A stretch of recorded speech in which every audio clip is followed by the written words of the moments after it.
श्रीमन नारायण। रामभद्राचार्य का एक पुराना वीडियो संभवतः पहले का ही है, लेकिन मेरे पास वह अभी कुछ दिन पूर्व किन्हीं महानुभाव के द्वारा प्रेषित किया गया था।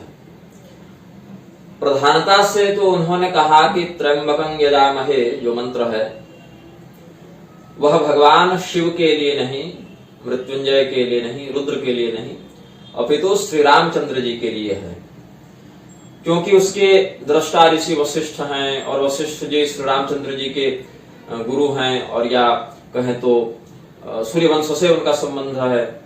साथ ही त्र्यंबक शब्द से 3 माताओं का बोध होता है, तो 3 माताएं जिसकी हैं वह त्र्यंबक कहलाएगा। तो भगवान श्री रामचंद्र जी की 3 माताएं होने से वही त्र्यंबक हैं, और वशिष्ठ मुनि इसके दृष्टा ऋषि हैं।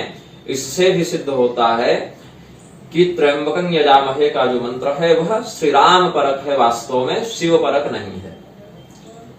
साथ ही इन्होंने यह भी कहा कि शार्ंग धनुष, पांचजन्य शंख इत्यादि समुद्र मंथन में नहीं निकले थे, यह भी इनकी युक्ति है। देखिए, भगवान के जो आयुध हैं या जो उनके परिकर गण हैं उनका प्राकट्य अलग अलग कल्पों में, अलग अलग ग्रंथों में वर्णित है। कभी भगवान श्री शिव जी उन्हें सुदर्शन चक्र दे देते हैं, कभी पांचजन्य शंख की प्राप्ति उन्हें भगवान नारायण को पंचजन सुर के वध के बाद होती है। जो पंचजनासुर है, पंचजन नामक दैत्य है, उसके वध के बाद होती है पांचजन्य शंख की प्राप्ति। तो ऐसे कई कल्पभेदात्मक कथानक शास्त्रों में ही वर्णित हैं। हम यह कह सकते हैं कि अमुक अमुक प्रकार से इन उपाधियों का, इन आयुधों का, इन परिकरों का प्राकट्यकरण भगवान करते हैं, लेकिन यह नहीं कह सकते कि हुआ ही नहीं, मिला ही नहीं। वैसे तो भगवान श्री सुदर्शन चक्र, श्री पांचजन्य शंख इत्यादि भगवान के नित्य परिकर हैं, भगवान के नित्य पार्षद हैं, किंतु अभिव्यक्ति के आधार पर कल्पानुसार इनका प्राकट्य विभिन्न माध्यमों से होता रहता है। तो इन्होंने जो कहा कि पांचजन्य शंख और शार्ंग धनुष भगवान को समुद्र मंथन से प्राप्त नहीं हुए, और ये बात कौन कह रहे हैं? जिनका दावा है कि ऋग्वेद से लेकर हनुमान चालीसा तक इनके कंठ में है। पूर्व के सभी आचार्यों से अधिक ये बुद्धिमान हैं, बृहस्पति से भी ये बड़े हैं, वाल्मीकि से भी ये बड़े हैं। कलियुग इनसे शास्त्रार्थ करने आता है और हार कर भाग जाता है। महादेव से भी ये शास्त्रार्थ करते हैं। ऐसी अतिशयोक्तियों का जिन्होंने व्याख्यान किया वे श्री रामभद्राचार्य स्कंद पुराण भी नहीं जानते। स्कंद पुराण में स्पष्ट कहते हैं, जिसका मैंने श्लोक अपने पास उपलब्ध रखा है। स्कंद पुराण के वैष्णव खंड का वासुदेव महात्म्य वर्णित करता है अध्याय 12 के श्लोक 14 में, जहां समुद्र मंथन का प्रसंग चल रहा है। आसीदथ धनु शार्ंगं सर्व शस्त्राधिदैवतम वाद्याधिदैवतम शंख पांचजन्यस्ततो भवत्। स्पष्ट बताया समुद्र मंथन के इस प्रसंग में सभी शस्त्रों का अधिष्ठाता शार्ंग धनुष एवं सभी वाद्य यंत्रों का अधिष्ठाता पांचजन्य शंख समुद्र मंथन में उत्पन्न हुआ, और उसमें फिर कौस्तुभ मणि इत्यादि भी निश्चित होने के बाद कहे कि देवताओं ने भगवान विष्णु को कौस्तुभ मणि, शंख और ये धनुष जो निकले थे इनको दे दिया। कौस्तुभश्च धनुः शंखो विष्णुमेव प्रपेदिरे।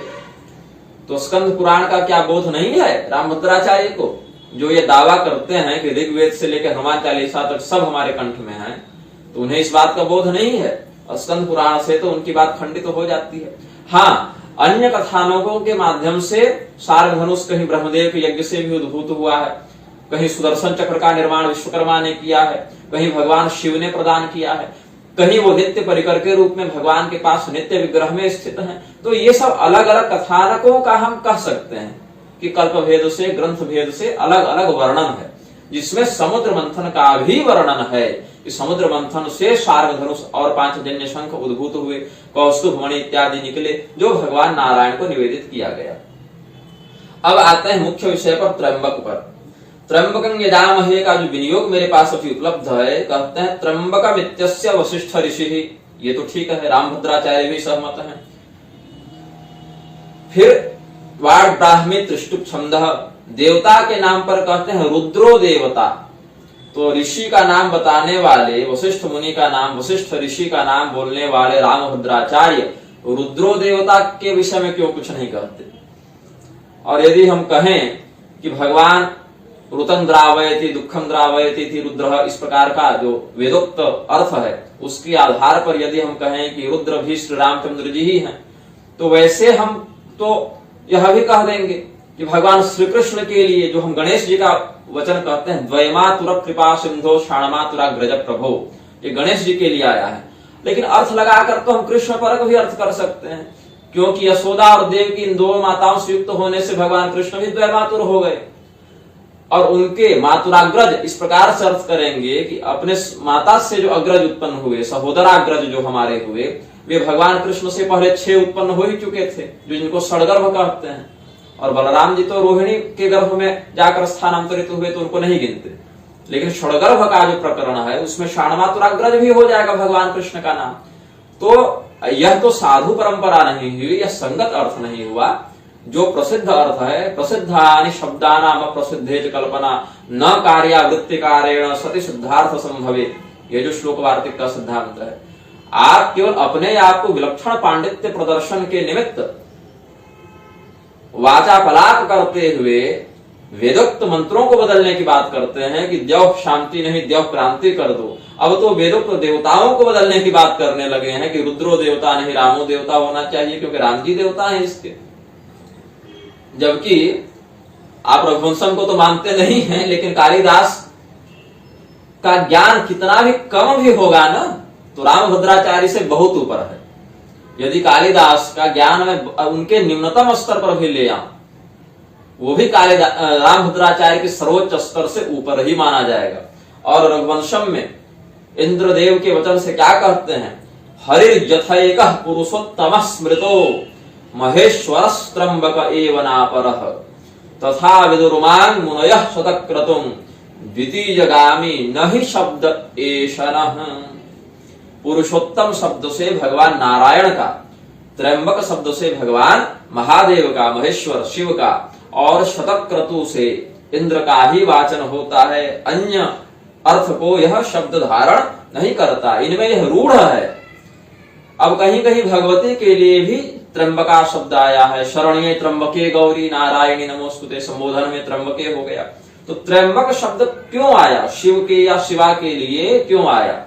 इसके लिए देवी पुराण का आश्रय लेते हैं। सोम सूर्या नलाक्षत्वात् त्र्यंबका सा स्मृता बुधैः। चंद्रमा, सूर्य और अग्नि ये भगवती के 3 नेत्र हैं। अंबक शब्द से नेत्र का लक्षण होता है, इसीलिए यह सूर्य सोमाग्नि जो नेत्र हैं इनके भगवती के, वह इन्हें त्र्यंबका ऐसी उपाधि से लक्षित करते हैं। भगवान रुद्र भी, भगवान शिव भी, जो त्र्यंबकं यजामहे के वेदोक्त देवता हैं, वे भी त्रिनेत्रधारी हैं, इसीलिए उनको त्रक्ष अथवा त्र्यंबक कहते हैं। सायणाचार्य जी ने अपने भाष्य में स्पष्ट कहा कि ब्रह्म, विष्णु और शिव इन संज्ञक देवताओं के अंबक अर्थात पिता होने से, अंबा का अर्थ मां और अंबक का अर्थ पिता, ऐसा भाव रखते हुए त्रिदेवों के भी पिता होने से वे महेश्वर, वे परब्रह्म त्र्यंबक कहलाते हैं, ऐसा अर्थ है। और यदि यह कहें कि शब्द शास्त्र जो कहा ना, महेश्वर त्र्यंबक एव नापरः द्वितीयगामी नहीं शब्द एषणः, तो निरुक्तकार महर्षि यास्क ने भी त्रयोदशाध्याय में निरुक्त के जो त्र्यंबकं यजामहे का उन्होंने अर्थ किया, उसमें त्र्यंबक को कहते हैं त्र्यंबको रुद्रः तं त्र्यंबकं यजामहे, वहां त्र्यंबको रामः नहीं कहा। तो शास्त्र विरुद्ध जाकर, प्रसंग विरुद्ध जाकर, वेदोक्त देवता की मर्यादा विनियोग पद्धति के विरुद्ध जाकर ये रामभद्राचार्य जो स्वयं को अधिक विद्वान सिद्ध करना चाहते हैं, इनको यह ज्ञात नहीं कि विद्वत्ता दिखाने के चक्कर में ये मूर्खता ही दिखाकर लज्जित होते रहते हैं। महाभारत में भी जहां पर अर्जुन भगवान शिव का दर्शन प्राप्त करते हैं, वहां क्या कहते हैं वर्णन करते हुए, धन्योस्म्यनुगृहीतोस्मि जन्मया त्र्यंबको हरः पिनाकी वरदो रूपी दृष्टः स्पृष्टश्च पाणिना, कि मैं धन्य हूं कि भगवान रुद्र, भगवान त्र्यंबक, भगवान हर शिव मेरे द्वारा देखे गए, मेरे द्वारा उनका स्पर्श किया गया हाथों से। जो बौधायन गृह सूत्र है उसके गृह्य शेष प्रश्न 4 में आप देखें, पुरुष सुक्तेन विष्णुमभ्यर्च्य ब्रह्म सुक्तेन चतुर्मुखम रुद्र सुक्तेन त्र्यंबकम चाभ्यर्च्य अन्येषां देवानां मावाहनादिक्रमेण स्वै स्वैर्नामभिरभ्यर्च्य। आगे विधान में कहा, पुरुष सूक्त से भगवान विष्णु का अर्चन करके, ब्रह्म सूक्त से चतुर्मुख ब्रह्मा जी का अर्चन करके, और रुद्र सूक्त से त्र्यंबक भगवान का मतलब रुद्र शिव जी का अर्चन करने का यहाँ पर वेदोक्त विधान है। अब हम इस बात पर आते हैं कि त्र्यंबक शब्द भगवान शिव का जो नाम है वह क्यों प्रयुक्त हुआ। तो बताया हमने, सूर्य चंद्रमा और अग्नि रूपी 3 नेत्रों को धारण करने से त्र्यंबक कहलाए, त्रिदेव मंडल का भी जनक होने से त्र्यंबक कहलाए, यह हमने बताया। ब्रह्मांड पुराण के पूर्व भाग के अध्याय 9 का प्रमाण ग्रहण करें।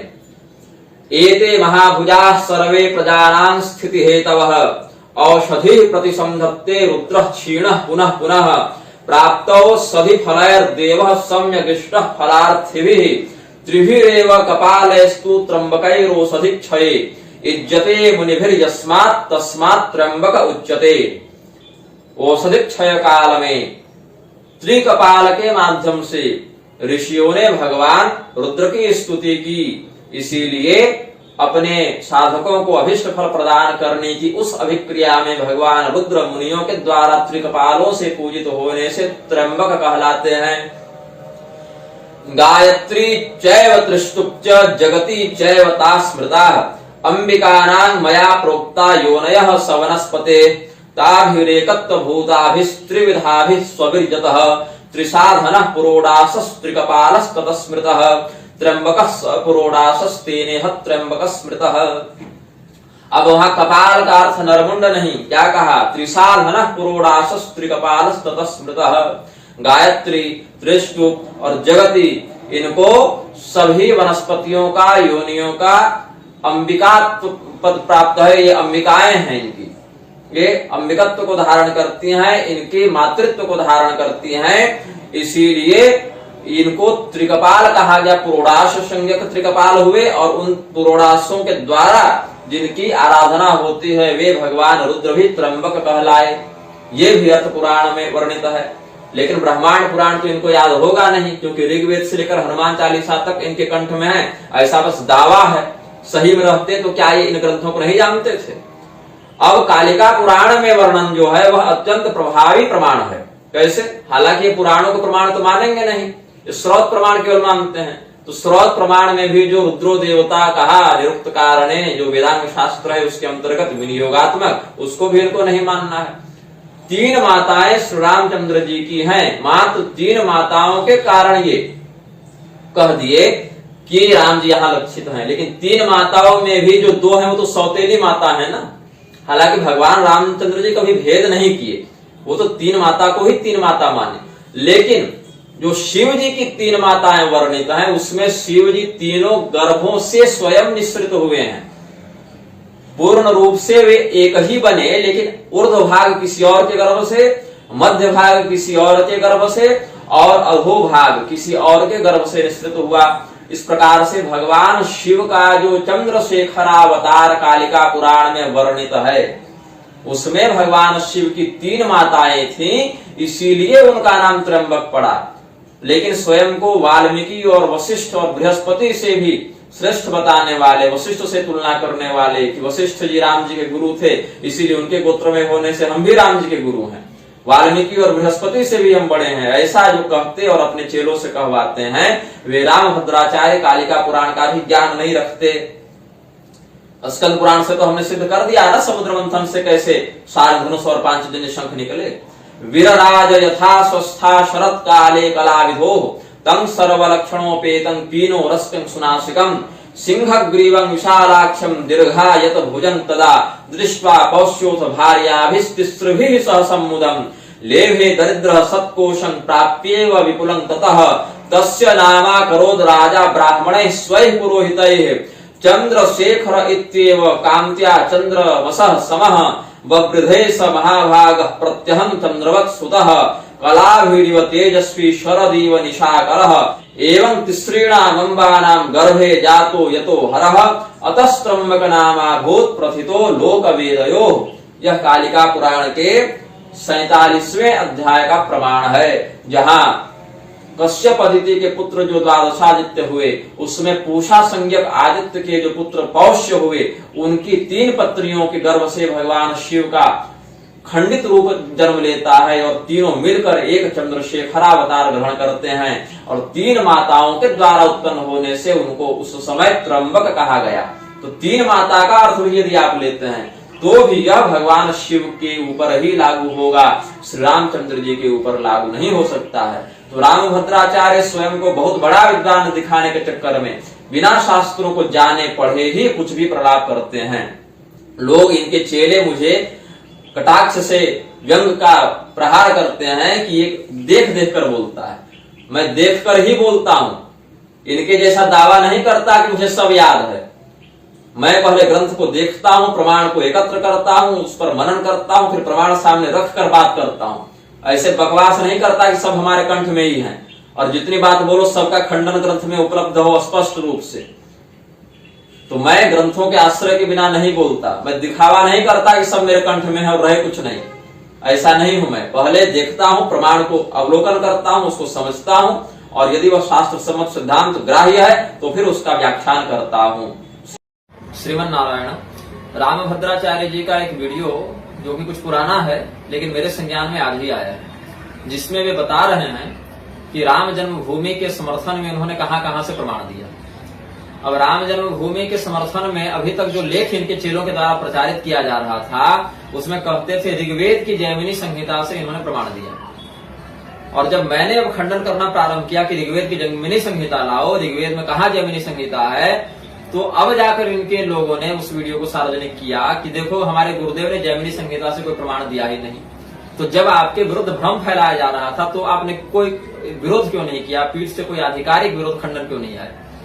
अब कह रहे नहीं अथर्ववेद में है यह वर्णन, वो तो हम भी कह ही रहे अथर्ववेद में वर्णन है। वो वीडियो मैंने देखा तो उसमें कहा गया अथर्ववेद में वर्णन है। तो कैसे मूर्ख इनके चेले हैं कि असत्य बात का प्रचार करते हैं, और कैसे लापरवाह इनके गुरु हैं कि असत्य बातें प्रचारित होती रहती हैं और उसका कोई ये खंडन विरोध नहीं करते।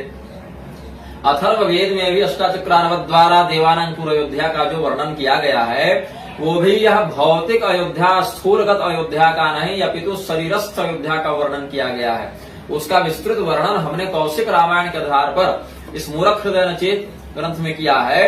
और मूरख हृदय नचेत में देवरात और विश्वामित्र जी के संवाद का आश्रय लेकर हमने यह बताया है कि वह जो दिव्य अयोध्या है उसका वास्तव में क्या तात्पर्य है और क्या रहस्य है। उसमें कहते हैं तस्यांग हिरणमय कोश सुगुप्तो ज्योतिरावृतः, और ये हमारे शरीर का वर्णन कर रहे हैं। अष्टचक्रान्वित नवद्वारान्वित नवद्वाराणि सन्तस्मिन् पुरीयं देव निर्मिता पृथ्वी तेजो नीलाकाश पंचभूत चवह पुमान।